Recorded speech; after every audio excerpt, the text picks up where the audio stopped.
And now we get to see it once again come to fruition here in the summer split. 2 thumbs up for the Ryze ban. I approve. Even if you don't have either thumb, though, you can still play Ryze perfectly. Yeah, that's right. Face, keyboard, win game. Rumble, Gragas banned out on the left side. After that Ryze ban, Team Solomid's like, I think that's all we needed. Ryze, right? That's the one that's going to be huge. No, they know they need to target a few more. It's actually going to be a Yasuo for ZionSpartan, that top lane. He gets a chuckle out of that one. And the team is ready for these bans coming in. Yeah, pretty much ever since Impact played Yasuo in Week 1 top lane of the LCS, yeah, all the NA LCS top laners took to spamming him in solo queue, and no one was more proficient at it than ZionSpartan. If anyone saw the video, he had a back-to-back pentakill in one game. I also really like the ban just because it's a champion that if you do get a small lead, then you can snowball so heavily. And, you know, Dyrus is often the early target of some early jungle pressure, and they don't want to let that get out of control. You have a point there, Kobe. They do like to focus Dyrus in the early game, no matter what region you're from. Let's see if that happens again here for Counterlogic Gaming if they try to pursue that. One last ban here after the Alistar comes out of Counterlogic Gaming. Will it be that Bard? Well, Aphromoo gets a Bard. Yeah, it's been banned 3 out of 3 games against CLG, and with Alistar and Thresh being out of pick as well, I don't think it'll be like... It's not a first pick worthy champion, but it's something that he could definitely play. It's also been hyped up almost as much as this match, just because everyone keeps banning it against Aphromoo. It's like someone just hit a grand slam just to hover. Honestly, though, with 2 support bans, this is the most support bans we've seen in a while, you know, since the start of this split. So definitely going to be a high-pressure pick. Man, Doublelift's getting that Kalista. It's been a very high priority pick ban throughout the first 2 weeks of the summer split. So they get a nice priority pick there at the top of the list. We'll see what Team Solomid can answer with. Kalista is definitely a hard champion to answer as far as the bottom lane goes. We saw a little bit of Ashe to answer Kalista, at least in the laning phase. I thought we'd end up seeing more Ashe throughout the LCS split, but as did I. It's really died off, even though you can use Hawkshot globally. Unbelievably. No, but... you junglers. Hey, man. Hawkshot's scary. There's many more priority picks right here. Ashe wouldn't need to be answered quite yet, especially with the Gragas ban. The Rek'Sai makes the most sense from TSM's perspective. And I really wonder what style they're going to go with their team compositions right now. They've had success with a variety of things if you're CLG, whether it's poke-based or just a whole bunch of damage. Wow. All right. Blind picking the LB for Bjergsen. He figures that's going to be what he can do within the mid lane. Santorin gets Rek'Sai. He did it yesterday. He's definitely not afraid of any matchups. With the Zed nerfs as well, and Zed also not being popular in the meta, it's very hard to counter LeBlanc. At best, you get skill matchups with other champions. Yeah, even though Assassins aren't really feeling like they're in, LeBlanc is still one of the most banned champions globally. For those reasons. And still a great answer for Kalista. You know, you don't have to counter Kalista in her own lane. Bring it got to be able to kill her. Lane. Yeah, there you go. No Bard. No Bard. Some groans from the crowd. Nautilus and Maokai picked up here. Yeah. As soon as you see an assassin like LeBlanc that's going to be trying to make her way to the high priority targets, pick up some really strong front line with point and click CC. A good answer to trying to ward off LeBlanc. Keep Doublelift safe. Still waiting on the side of Team Solomid. Pobleter now has all the time in the world to figure out what he can play against that Bjergsen, as Team Solomid figures out what they kind of want to round out their composition with. We heard Pobleter in that video saying he was quite angry at the loss he had from Team Solomid on his previous team. Now he gets a chance at Revenge Bard gets locked in. That's Lustboy and the Gnar for Dyrus. So Lustboy's actually already played Bard. He played it at MSI against EDG. That didn't go well, but there's been some time since then. Maybe TSM has put in some actual team practice with the Bard. Bard is good, in my opinion, against tanks. But, oh man. It's also, he's extremely strong with Rek'Sai. Rek'Sai already, she has an amazing early game and super strong ganks, Bard, you can leave health packs in the jungle to make sure she'll be at 100% without even chugging potions, and you can assist ganks down bottom because a Nautilus Kalista lane is very, very scary. And if you even think about going towards that lane, you're going to need some sort of special gank, Bard assisted magical journey or something to get in there with multiple people. It's always hard to play against a champion that's relatively new on the main stage when you haven't seen it used to that caliber. You definitely see some cosmic bindings come up big for mispositioning on the side of CLG, or the other way around, that we see Lustboy get himself into trouble. Azir and Lee Sin now locked in. Xmithie's gonna go pretty aggressive here in this game with that Lee pickup. Pobelter's got his Azir. Yeah, Lee Sin against Rek'Sai is very bold. Rek'Sai can shut down Lee Sin fairly well, so Xmithie's going to have to find opportunities that aren't near the Rek'Sai, especially with Sejuani up on the table and already a heavy tank line.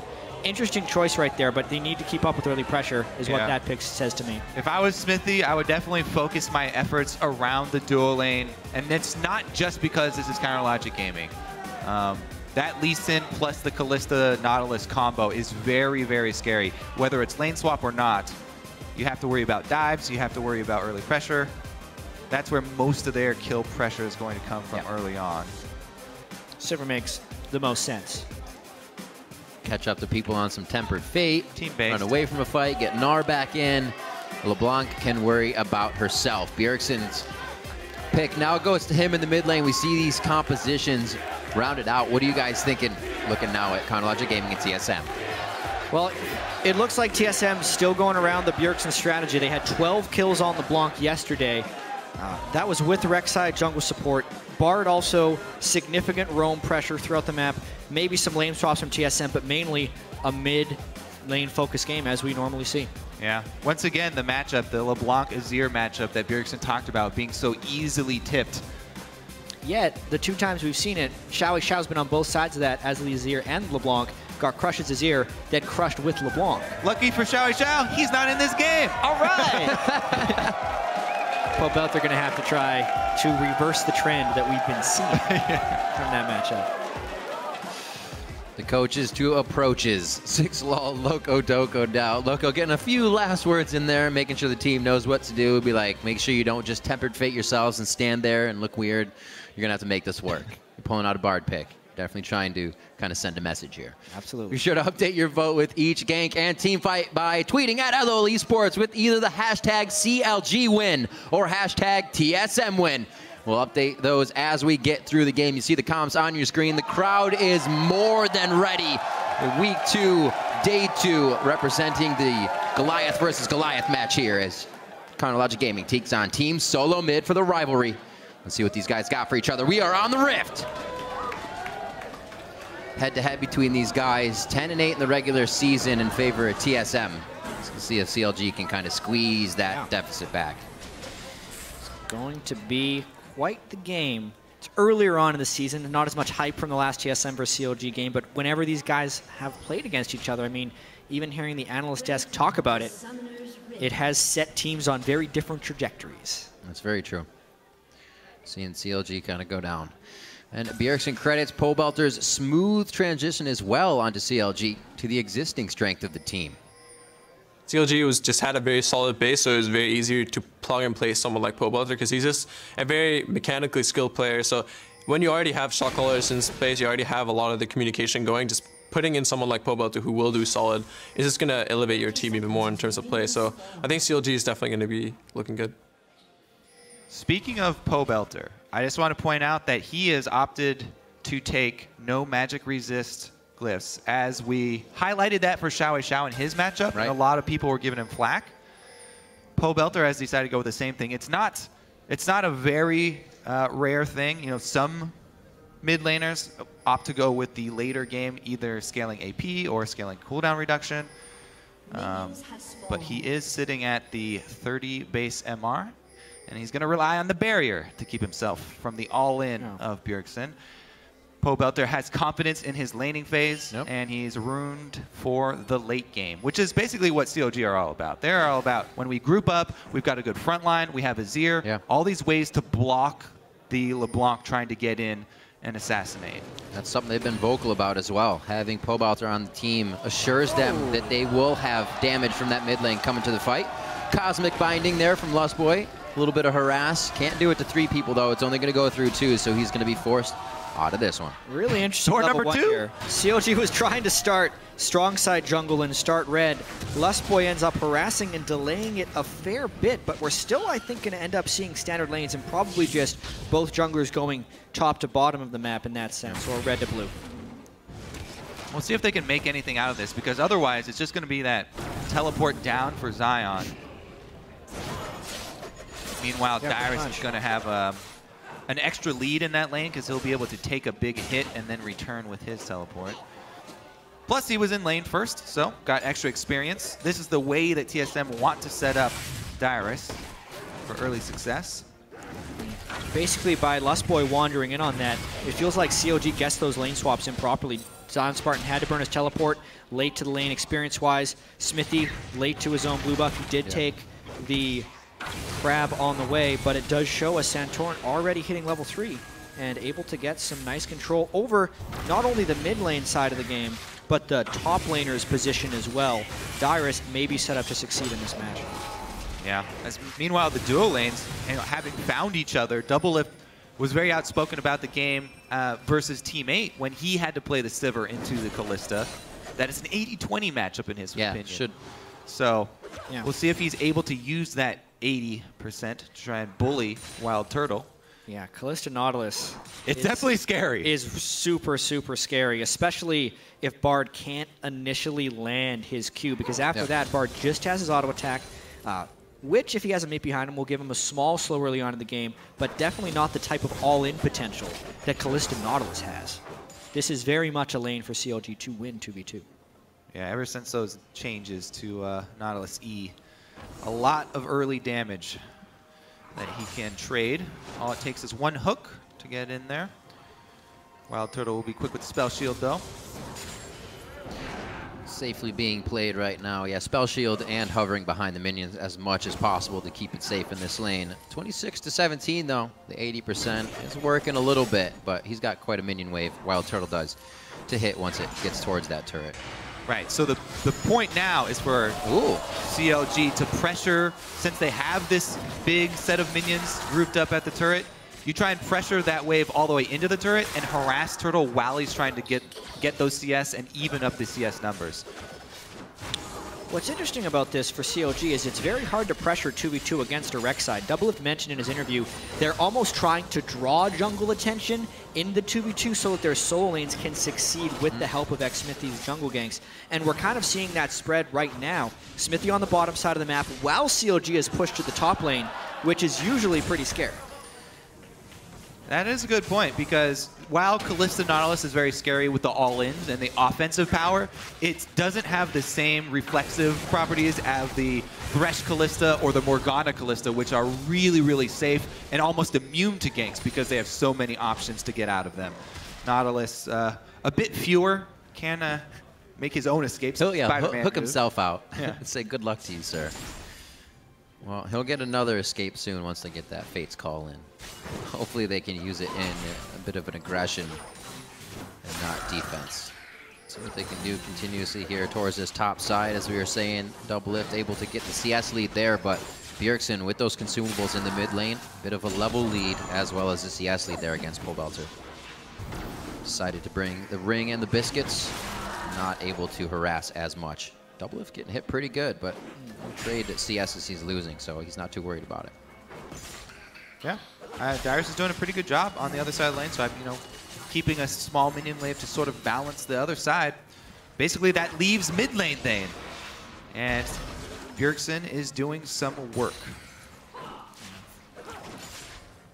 Fiendish Codex first buy for him, actually a little bit more mana regen, 2 potions for mana as well.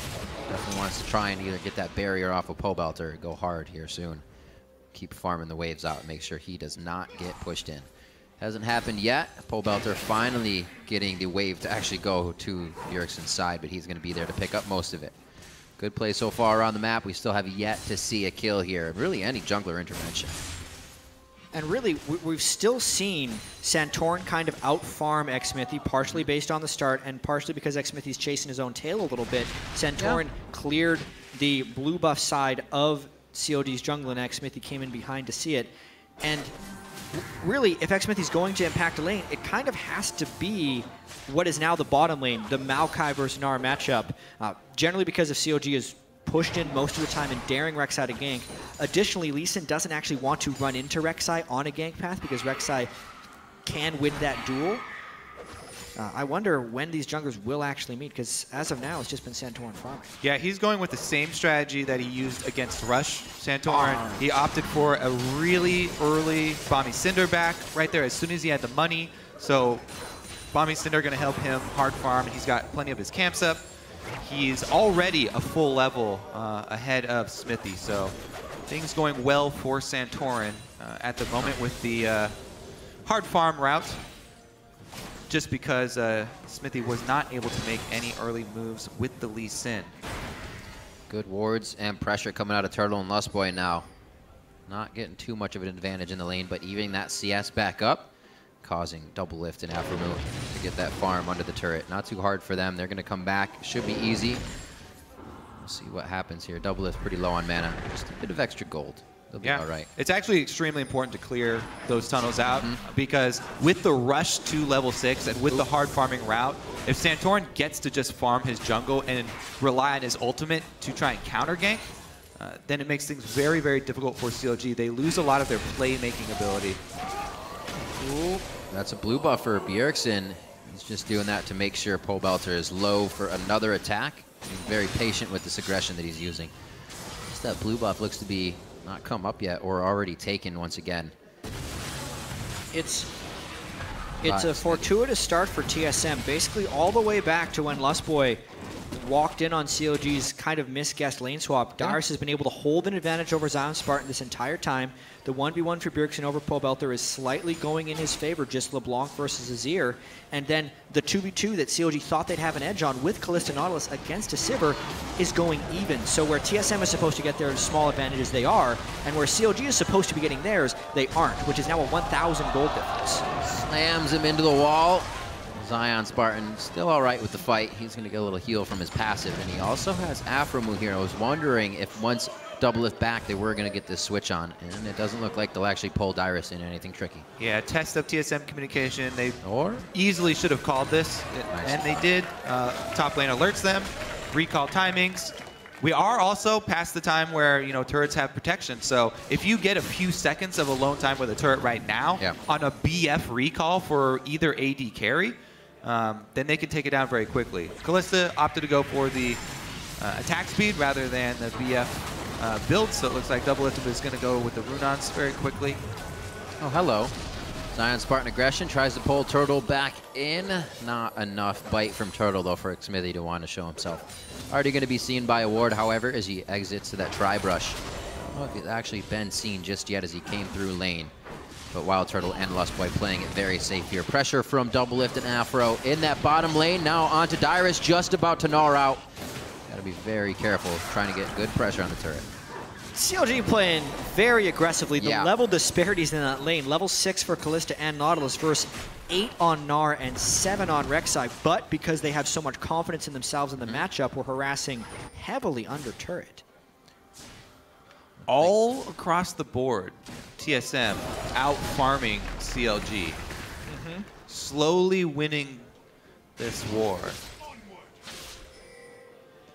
A gold lead for TSM means they're going to be able to make the first moves, and whenever they have that ability in the game, it's usually quite controlled. It's what they did against Cloud9. They just have to prevent the falter in the mid to late game. Great job by Pobleter. Yeah, that is that blue and mid. That is the key to the matchup. What you're looking for is the interrupt of Azir trying to knock up LeBlanc for the W so she doesn't hit the ground to get that point and get the damage off. Pobleter was able to pull off that time. We haven't been watching the entire exchange in lane. Feel like he must have not been able to do it before because of the lead that Bjergsen has. But right there, good execution, and he was able to force him out of lane, bring Santorin out of the jungle, force him to show, and reduce some of their overall map pressure. You have a moment to talk about Shurima. Xmithie comes in with a little bit of safeguard help, and it's just going to be a pullback to distortion there for Bjergsen. Good aggression by Santorin. Both teams kind of with the same idea there on the return to lane. Yeah, because of that one interrupt that Pobleter was able to get on a Bjergsen, he's pushing that lane in pretty heavily, and I like the fact that he went kind of all in onto Santorin there to get Rek'Sai out of the lane. Oh, Bjergsen landed the chain, though. Aphromoo just on the side. That's the reason they could go aggressive. Yep. Should get it soon, especially with having those soldiers up. And we were talking about his reaction time on Bjergsen. We remember Pobleter was the guy on Xerath to stop the LeBlanc W's with his stuns as well, being able to hit those. So his mechanics have always been on point. Probably why CLG picked him up. Could be one of those.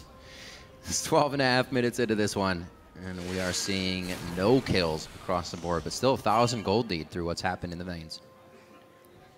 Yeah.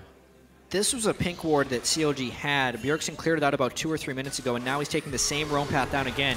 This is going to be tough for Doublelift to survive. Oh, close. No, they are on a Doublelift. Santorin flashes in for the knock-up Aphromoo. He's just getting tossed every which way, and will finally go down to the hands of Bjergsen. A lot of kills and assists picked up there. Tough to survive a 5-man gank down bottom. Doublelift, this is probably the #1 thing he complains about if you ever watch his stream. All 5 people pile on down bottom lane. They make it worth their while, though, because they can answer turret pressure. Yeah. Now it's all about how they actually do answer. I mean, CLG didn't necessarily have the lanes prepped to answer that well. If someone sends 5 down, you almost want to be able to get 2 turrets. CLG can get mid lane, and they can't even control Dragon, so it's actually a turret trade, but TSM gets 2 kills out of it. Such a good call from TSM there. Their mid turret was about to go down anyway. That thing was basically forfeit, and they were able to get a huge lead out of it bottom, and taking that turret down from about 80%. First pause of the day. First pause of the day. My turrets aren't working. There's 5 people bottom lane. What is this? Yeah, double pauses the game. Excuse me. I did not RSVP to this party. Still happened. So we'll get this figured out. You can see the scoreboard in front of you. We said there was just about 1,000 gold lead that separates these teams. Been pressed a little bit there by Team Solomid in the last few minutes, but towers look to be in their favor here. They did lose their mid, however, so forward wards could be placed by CLG to get even more in the face of Santorin, who's been having a great farm game. Maybe they can disrupt that. Yeah, now's a decent chance to also check on the build paths a little bit. The fact that we see both Morel and Omicron, we're seeing more of that from mid laners, and if they want magic resist, they'll get it later. So because Pobleter needs to survive the Bjergsen burst, he's gone for the no magic mantle. Outside of that, Doublelift with Hurricane first, which isn't actually the default on Kalista, it feels anymore. Most are Blade of the Ruin King or Bloodthirster. With the Hurricane, Double is mainly just trying to keep up with wave clear because that's what a lot of this game has been. Yeah, CLG's side wave management is going to have to be accurate here because TSM, they have so much of a mobility advantage with the Sivir and with the Rek'Sai teleport. They're really going to have to pay very close attention to their waves. As we just said, with the bottom move that just happened, we're not prepped to answer, and TSM were able to commit 5 members in one area. See that one more time. Yeah, it's just, you can see, even if you look at the main map, ZionSpartan's not close. Doublelift did his best he can. He sidestepped the zone ult, then flashed into his turret, but then Santorin flashed on him as well. There were 3 forms of crowd control hitting him in the face instantly. Depth charge, coming in with Bard. And what happened at the end there from CLG is one of the worst things that can happen is you're late to a rotation fight. So when they sent 5, CLG essentially committed 4 to the same spot on the map, but because they were late, they couldn't trade objectives appropriately afterwards. Aphromoo did all he could. Tried to save his Doublelift. They're getting Bjergsen's computer restarted here as he came back to lane. The health of the minions were not falling for him, so quick restart and we'll get him back in and get that fixed up. Right now, positioning, we did just see that CLG was kind of towards the mid lane. They were working off of the replay we just saw where they took down Doublelift. But still, got a lot of work to do with what TSM has opened up on the rest of the map. Still, even overall, with the few kills we've seen towards Team Solomid, it's not really opened up too much for them to keep going forward. Dragon is still yet to be taken, about 14 minutes in. Players about patiently to get back waiting. into the game. Yep. The other thing to mention is that with this lead, TSM should be able to get a lot of map control due to Santorin's hard farm early. He is first to sight zone. He beat Lee Sin to sight zone. And Xmithie's having to buy regular green wards and pink wards in small quantities to try and keep up with the vision. So everybody on CLG now is purchasing wards to try and keep up with the amount of map control that TSM have right now. They need to be able to make a counterplay very quickly and try and stop the bleeding. Click on Lustboy quickly. 17 chimes collected for him, so he's got a few upgrades to those meeps. The major upgrades to keep track of, in my opinion, for Bard is 5, 15, and 55. So currently, because he's hit the 15 breakpoint, not only does his auto attack with a meep slow on hit, he also gets to have a max of 2 meeps chasing him. Right. He saves those up, you're going to have a lot more damage and utility in the team fights. Get that meep counter going. There's another stack for him as you see it come up.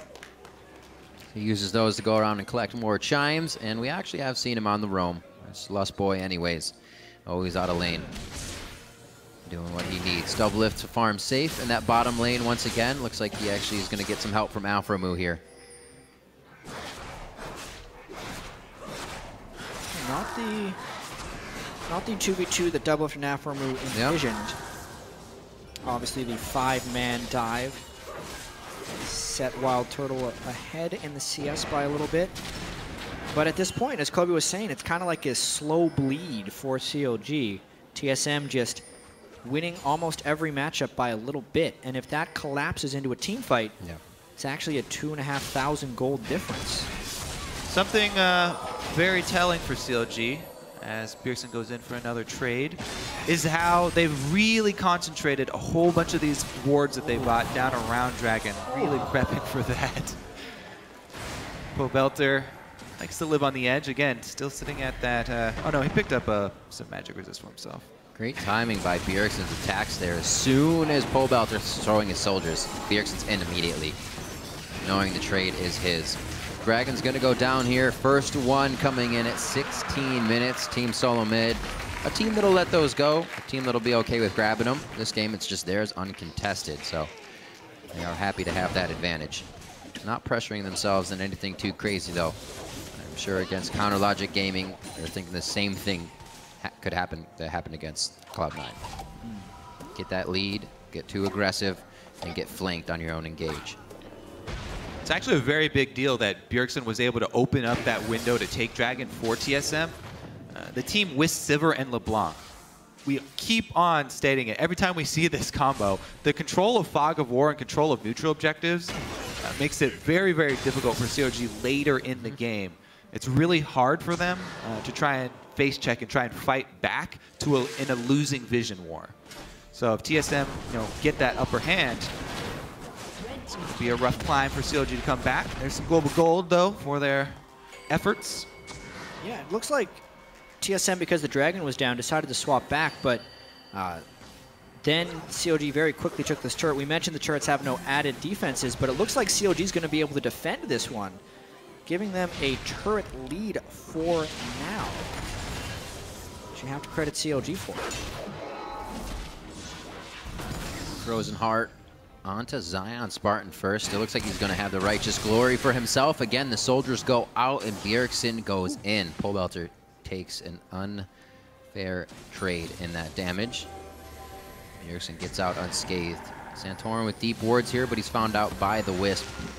I'm not going to try to act on that too quickly here. TSM slowly working their way around the map here. They're not actually pressuring themselves to get too much. Not afraid that they're down a turret. Just playing it slow. Yeah, it's a great feeling to be down a turret, yet still up in gold because of the early lead that they've accumulated. Dyrus down bottom by himself. Should be able to get some pressure while they see CLG focusing most of the people top. We got a recall, though, from Zion. We'll probably go try and collect that wave before it hits the turret. See if TSM can make any plays. Shoving up the wave to try and pressure Zion and then forcing him with the teleports. Yeah, I mean, we mentioned how CLG is kind of going for the late game with the Azir, the Kalista, and the Maokai. And quite honestly, they're going to need it at this point. Yep. Being up a turret, still down in gold. Bjergsen's strength will be incredibly pivotal because it's basically a two-threat team for CLG with Pobleter and Doublelift.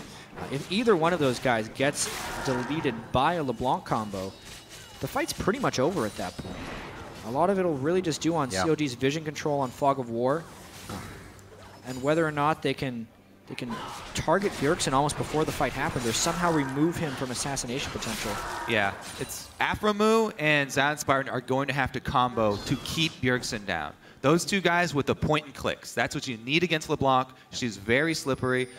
Once she pops her passive, very hard to keep track of and secure the kill. But if they can even just chunk Bjergsen out early on, lock him down with some point and click, then that is exactly what CLG want. Buy time for the Azir and Kalista to put up that DPS and control the battlefield with their ultimates. Well, the 1-0-1 may give him the ability to do the same thing he did yesterday with that blind pick LeBlanc. Just needs a little bit more time to get going and the fights to happen. It's actually pretty cool with TSM. You often get an early signal of when they want to make a move because Bjergsen will buy that elixir. He doesn't have it right now, so I actually don't expect them to, to force anything too soon. Interesting. Vote changers. They exist. Well, they like winners, and TSM are currently in the lead. There you go. It's a good thing to like. People like winning. Minute and a half on to Dragon. Could be a little more win for Team Solomid, or possibly even up by CLG if they're able to grab number 2. The one chain missing usually means that LeBlanc wants out until she can do it again.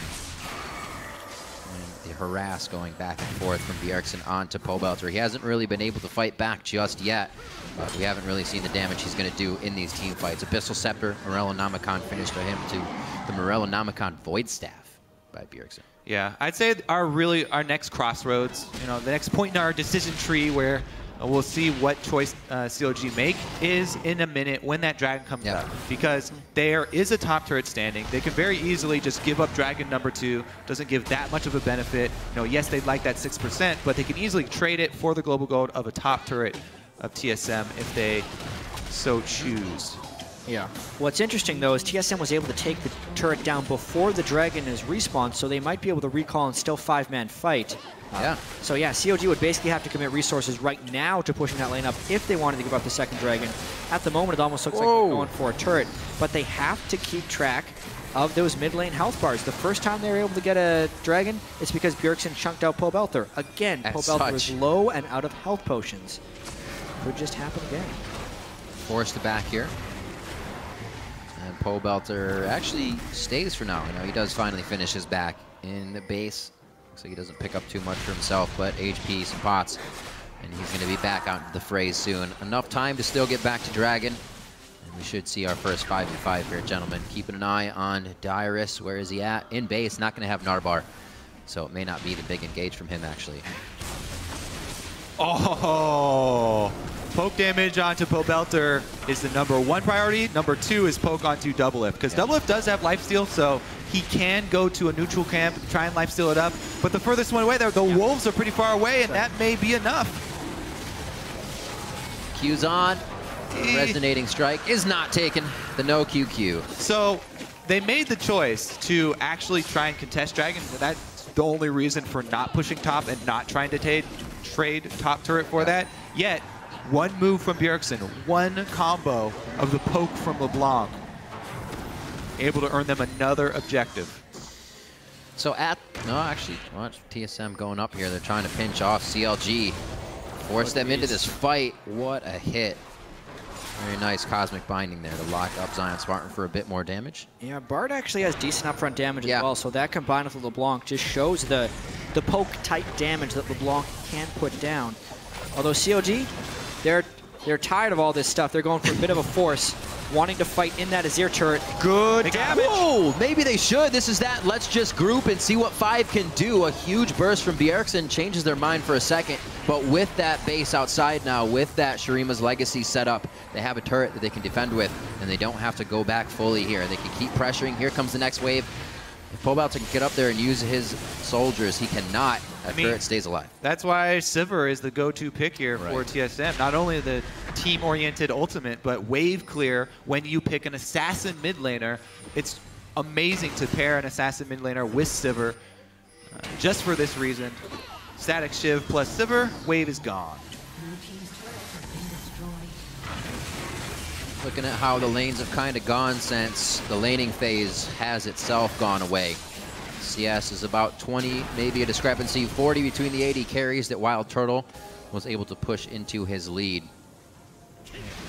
5,000, or rather 4,000 gold lead has just come out of the laning phase. It still remained relatively close, but that's because CLG hasn't decided to take many risks. Anytime TSM lands a little bit of poke, it would be a risky or low percentage fight for CLG to take, and they fall back here. Now TSM pushing up the mid lane.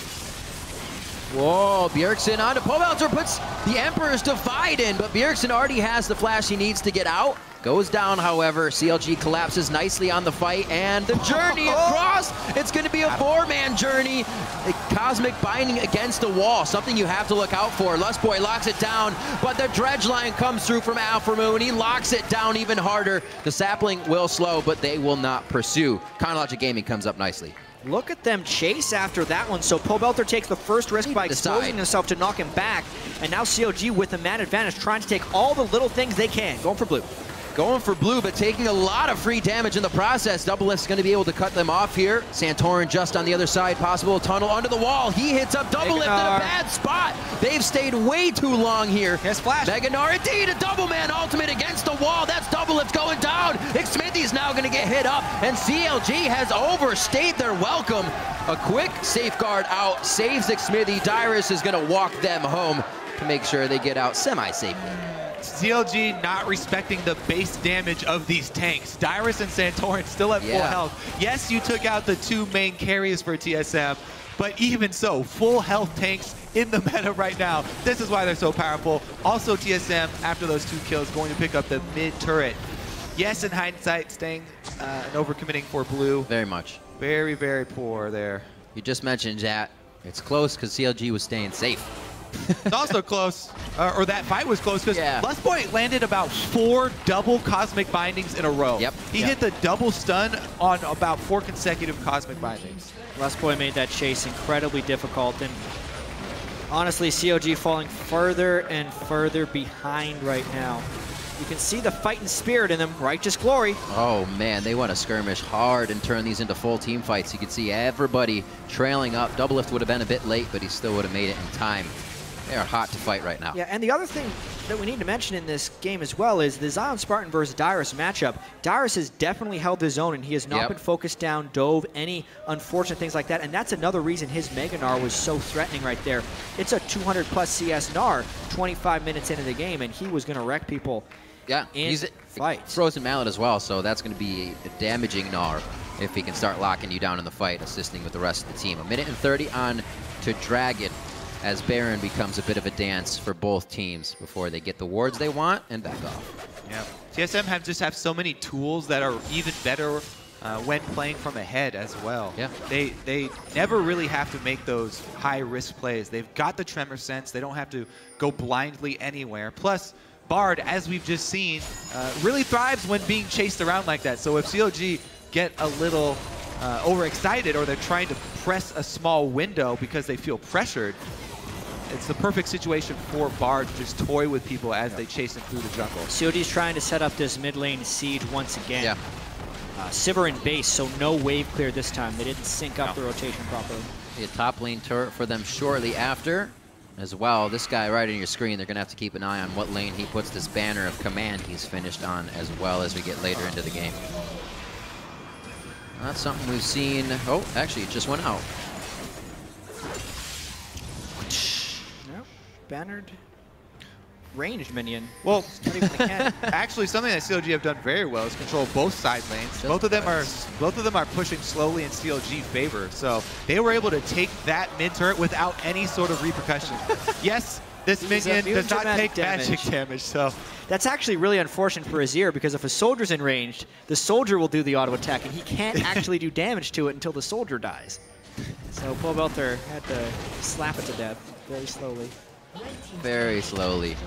There's that side wave control. Yeah. Getting it cleaned up. Couldn't stop it before it hit the turret, but CLG make sure to have that kind of pushing before they need to do anything about it themselves to take down that turret. They actually get Doublelift and Aphromoo to stick up there. Xmithie and ZionSpartan creating somewhat of a wall over towards Baron and some wards for them to keep them safe. They should be able to back out of this. pretty easily. Bloodthirster Hurricane now finished up for Doublelift as he's getting his farm on. 267 to 233 in that lane, so it's stayed consistent in that deficit since they've been out of lane. Last Whisper on Wildturtle, as long as his 2 other items. And we saw how much it was trouble for TSM if he's not at the turret, so they cannot afford to fall out of position like that again if CLG's pushing. Another thing to keep in mind is when Azir gets his items, it almost doesn't matter who he's hitting. He's going to kill them pretty quickly. With Void Staff, Abyssal, basically, Pobleter gets 1 more. If he can get his death cap and actually set up in a team fight, it won't matter how tanky Dyrus and Santorin are. It can shred the tank line. So CLG, even with this 5,000 gold disadvantage, if they can somehow keep Pobleter safe, can still do a whole bunch of damage. That'll be the start of it. Tempered Fates himself and ZionSpartan. Here comes the teleport in. Should be safe for now. Xmithie on the wrong side of the fight. ZionSpartan gets taken down as he twisted advances in one more time. Dyrus just trying to gnar out everybody backwards to stop the fight for Team Solomid. CLG is putting themselves on the front line and in the back line perfectly to make sure Wildturtle does not have targets, and then they're able to focus him down. Pobleter with some big-time plays early on here. Bjergsen though once more. Oh, he goes in. He's able to take down one. Aphromoo gets hit. Doublelift now onto Bjergsen. He's able to mimic it out. That mirror image giving him a bit of a mind trick. One last arrow. Can he throw it through? It's going to be Pobleter shifting the soldiers forward and picking up the kill. Santorin lives with a sliver of HP. Crazy stuff. Wow, what a fight there. CLG found a fight where they can focus someone down before Bjergsen can enter it, and now Rek'Sai ulted back into base. There's no teleport from Dyrus. Zion teleports in. Maybe CLG parlays this into a Baron. The DPS for CLG did survive. They're beating on it.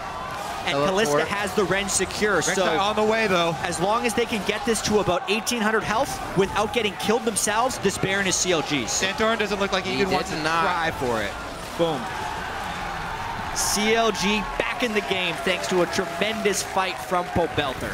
Strong team fight play there from CLG. Protecting Pobleter and Doublelift. Pretty much freely auto-attacking both of these guys for the entirety of the fight. There's the stall from Lustboy to try and buy time for Dyrus. I have to question the placement of that Bard ultimate. If he throws it on the squishes of CLG, it's not the Maokai that's going to kill him. Azir able to set up for after the Zhonya's effect wears out. Pobleter gets super aggressive coming in. Bjergsen gets blocked by the Emperor's Divide on his first assassination attempt, which then is able to extend this fight more for CLG. And a beautiful flash hook there at the end for Aphromoo to get Sivir. But Bjergsen still picking up something else. Continuation of this fight where Bjergsen goes in to try and finish off a couple people. Makes a slight misstep there, and Doublelift is able to punish him. Almost able to juke him here as he goes back to the W. But Pobleter will cut him off. Went to auto-attack that minion on accident. Definitely cut some of his speed. Unfortunate. Team Solomid again towards the late game. Falter just a little bit while having a lead. As we said, this was going to be CLG's focus the entire time from champion select. They're working towards that late game, looking to use that zone control of Azir and their strong tank line to control the team fights. Now they're grouping up with Baron buff, trying to knock down outer turret. This outer turret should not be long for the world, especially with a few of the soldiers being used to burst it down. Sounds weird when you say that to a turret. 158 on the clock for Dragon. And it looks like Counter Logic Gaming is starting to get the positioning they want. They did not let the early game shunt their mentality at all. They're still going strong. The Dragon will be incredibly important, but honestly, with the Baron up right now and a potential front line to stop Bjergsen flank, CLG really looking for a big opportunity here. How much damage can they safely get on this turret? Sivir, at this moment, is godsend. Being able to clear these Baron Duff waves. Also with the static shiv, making sure they can, since they were going to be getting pushed into the turret, they figured. Pobleter also with one of those elixirs of brilliance. Really got to watch out. Something fascinating so far this split about TSM has been their priority on Dragon. Last split, they almost always gave up the first Dragon, were able to come back for it, still win games.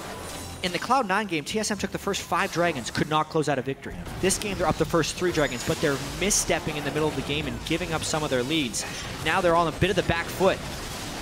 Oh, could be an ultimate. Eyes still on Dyrus. He's able to throw ZionSpartan back. It's still tanky, and that's going to give the team enough time. That's Doublelift and Xmithie in the Bard out. Doublelift can still start to kite back. Pobleter was just on the outside, but it's a triple kill for Bjergsen. The team was able to start kiting and make it happen. It is going to be Lustboy going down as Doublelift and Pobleter now run for the hills. Bjergsen should be able to close the gap as he's going the long way around. He will get the cut. Doublelift will get hit, but they focus Pobleter so they can clean up both of them. That's the mirror image. He's going to be able to get back in for the double kill, and TSM now capitalizes on a CLG error. Gonna wait for the replay, but I think that flash cosmic binding from Lustboy onto Pobleter and Doublelift together. Lustboy did so much in that fight. First, the Bard ult to shut down Doublelift. After they pushed Maokai into the turret with Gnar, it just set up everything else for the rest of TSM. So Bard's debut in the NA LCS has been a pretty good one. Not only does that prevent CLG from pushing mid lane, it also exposes a turret for TSM and gives them their 4th drag. This is the Bard game Crepo was dreaming of. From the last ultimate that we saw, it almost seemed that, you know, the ultimates haven't been used enough or figured out where to be used perfectly in the fight. But it just seemed like a misclick last time. Lustboy knows exactly where to be placing the Tempered Fate, and it comes up very big for Team Solomid. They're a 6,000 gold lead just about as Dragon number 4 comes along. And that puts a lot of pressure on for Dragon number 5 even. TSM really has something to work with now. It sure does. Team fighting has decided this game. Yeah. CLG with 1 victory, able to take that Baron. But man, let's take a look at Lustboy here. I'm only watching him. This was so interesting. I mean, I'm not sure why ZionSpartan decided to jump on Dyrus, but then this specific Bard ult, stopping Doublelift and Xmithie while the tanks are in the turret, save TSM, and then watch for the Cosmic Binding. There it is, the Flash Cosmic Binding onto the 2 priority targets, locking both of them up, buying TSM time to take out the tanks. Whew. Knowing exactly what he was doing. Not afraid to go down as well, puts himself on a magical journey to death, just so his team can pick up more kills.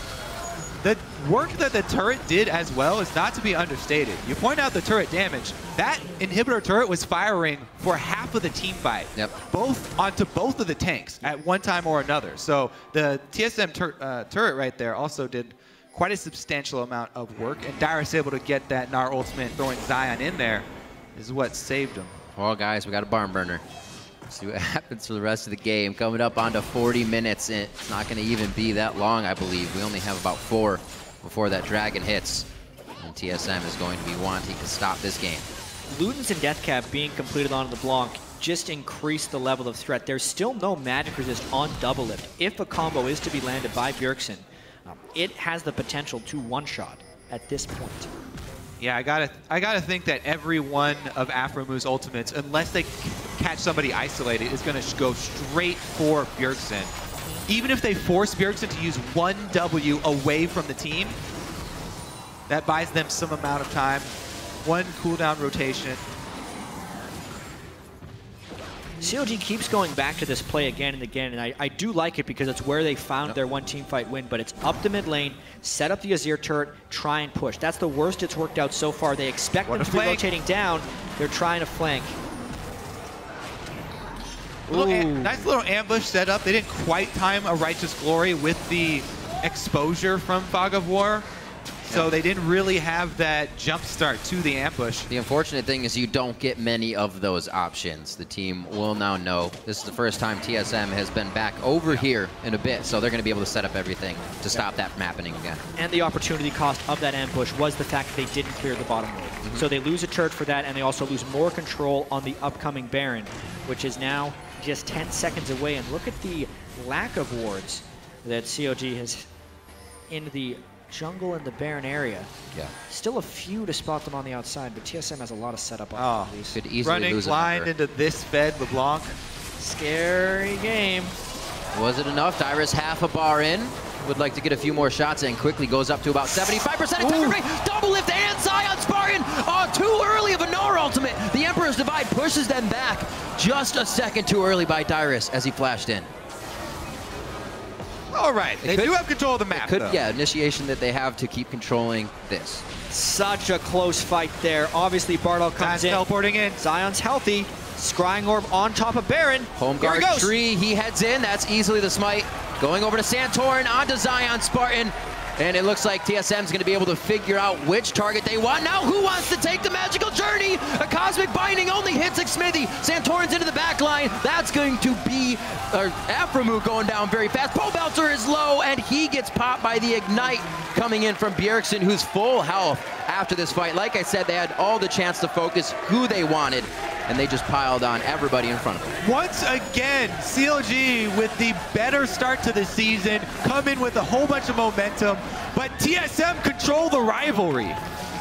It's the same thing that happened to CLG we talked about before. As soon as they hit the TSM roadblock, they could not stop the slide, and it hopefully won't happen again for them, for the CLG fans. TSM on the Nexus, 40 minutes into this one, 17-7. Team Solomid take down Counter Logic Gaming.